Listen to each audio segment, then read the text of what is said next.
बिहार के उप मुख्यमंत्री तेजस्वी प्रसाद यादव की मुश्किलें बढ़ी हुई थी, जो दिल्ली पहुंचने के बाद अब खत्म हो गई है। दरअसल सीबीआई ने विशेष न्यायालय में तेजस्वी यादव की जमानत खारिज करने को लेकर एक अपील की थी और कहा था कि तेजस्वी प्रसाद यादव अपने बयानों से सीबीआई के अधिकारियों को धमकी देते हैं। कहते हैं कि सीबीआई के अधिकारी किसी राजनीतिक दल के इशारों पर काम करती है, उनको धमकाया जाता है, तरह तरह की बातें की जाती है। इसे आधार बनाते हुए सीबीआई ने दिल्ली में विशेष जो न्यायालय है सीबीआई की, उसमें अपील की थी। 18 अक्टूबर को तेजस्वी यादव को कोर्ट में सशरीर उपस्थित होना था और अपना पक्ष रखना था। तेजस्वी दिल्ली पहुंचे। 18 अक्टूबर को सुबह वो कोर्ट पहुंचे। कोर्ट रूम में सीबीआई के अधिकारियों के साथ तेजस्वी प्रसाद यादव बिहार के उप मुख्यमंत्री भी मौजूद थे और इनके जो वकील हैं वो भी मौजूद थे। कोर्ट की कार्रवाई शुरू हुई। बहस जब चल रही थी, सीबीआई के अधिकारियों ने जो दलीलें दी थी, उसके बाद से तेजस्वी प्रसाद यादव के जो वकील हैं उन्होंने अपनी बातें रखी।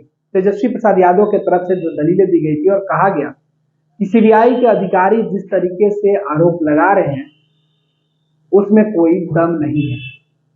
दरअसल तेजस्वी का कहना था कि वो एक राजनीतिक व्यक्ति हैं और राजनीति में विपक्ष पे सवाल उठाना, देश के अंदर जो घटनाक्रम हो रहा उस पे आवाज उठाना उनका कर्तव्य है। तेजस्वी का कहना था कि वो एक दल से नहीं जुड़े हुए हैं, इसलिए उनके साथ इस तरीके से टारगेट किया जा रहा है। तेजस्वी यादव का कहना था कि जब किसी जगह गुड़गांव के एक मॉल में रेड हुई, उस वक्त उनकी छवि खराब की जा रही थी, उस रेड से उनका नाम जोड़कर। तेजस्वी यादव को लेकर सीबीआई की रेड से यह बातें सामने लाई गई थी कि उनके और उनके करीबियों के यहाँ रेड चल रही है, उसमें गुड़गांव का एक मॉल भी है। तेजस्वी यादव का कहना था कि ये मेरी छवि को खराब करने की साजिश थी, क्योंकि हम सीधे टारगेट हो जाते थे। सॉफ्ट टारगेट है अधिकारियों के लिए, सीबीआई के लिए और बाहर में भी, इससे मेरी छवि खराब होती है और मैं क्योंकि एक बड़े राजनीतिक दल के विपक्ष में खड़ा हूं, उसके खिलाफ मैं बोलता हूं, इसलिए मुझे टारगेट किया जाता है। उसके बाद कोर्ट ने तमाम जो दलीलें सुनने के बाद जो अपना जजमेंट दिया, उसमें जिन चीजों की बात की जा रही है मेंशन किया गया है। एक्यूज नंबर 3 यानी तेजस्वी जिस आईआरसीटीसी मामले में जमानत पर है, उसमें तेजस्वी का नंबर तीसरे नंबर पे आता है। एक्यूज नंबर 3 यानी तेजस्वी दोषियों की संख्या में या संदेहास्पद की संख्या में तीसरे नंबर पे है। जजमेंट की कॉपी में तेजस्वी प्रसाद यादव को लेकर भी एक्यूज नंबर 3 का ही चर्चा किया गया है। जजमेंट की कॉपी भी आपके मोबाइल स्क्रीन पर दिख रही है।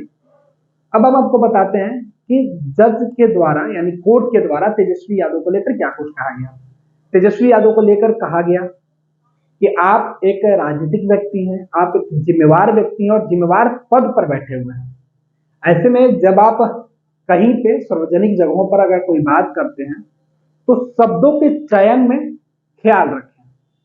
और इस हिदायत के साथ कोर्ट ने सीबीआई के उस दलील को मानने से इनकार कर दिया और तेजस्वी प्रसाद यादव की जो दलीलें दी गई थी उसे स्वीकार करते हुए कहा कि आपकी जमानत फिलहाल इस ग्राउंड पर रद्द नहीं किया जाता है और ये मामला वहीं पर स्टॉप हो जाता है। तो ये तेजस्वी यादव को बड़ी राहत जरूर मिली, लेकिन तेजस्वी यादव ने जो दलीलें दी थी, कहा था कि जब भी सीबीआई को लेकर बात होती है तो सीबीआई की जांच सवालों के घेरे में होती है।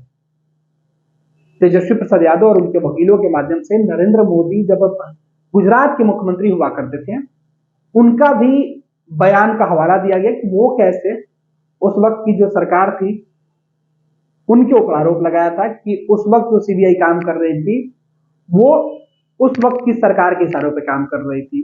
तो राजनीति में इस तरीके से सवाल उठते रहे हैं सीबीआई को लेकर, सीबीआई के कामकाज को लेकर, लेकिन मकसद ये नहीं होता है कि किसी जांच एजेंसी के काम को प्रभावित किया जाए। कोर्ट भी तेजस्वी यादव और उनके वकीलों के माध्यम से जो दलीलें दी गई थी, शायद उस दलील से सहमत हो गई और सीबीआई ने जो आरोप लगाया था तेजस्वी यादव को लेकर, उसे कोर्ट नहीं मानी और तेजस्वी यादव की जमानत बरकरार रही। आपको बता दें कि एक्यूज नंबर 3 की ही चर्चा क्यों हो रही है बार बार।